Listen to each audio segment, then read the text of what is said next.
Birdwatcher. This is a round effect and it can be revealed at any time. So you're going to place it face down and at any time remove up to 2 special cards, including copycat cards. Now what does that mean? That means 2 special cards are round effect or lasting effect. So you can remove 2 of these, or 1 of these and 1 of these, or 2 of these. So let's say the opponent is currently playing and I've already played this. So I've been waiting my time to basically attack the opponent if they play, say, another round effect, because this one's been sitting on the board.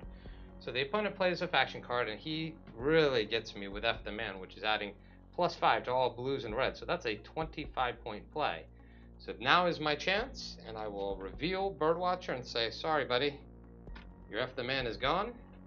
And then I'll also remove Steel Moonfall, which could have stolen my 10 and taken it to the allies right now if you wanted to do it. So Birdwatcher, thank you. Thanks for watching the video. For more news and updates from the Master of Wheels team, just subscribe to us below.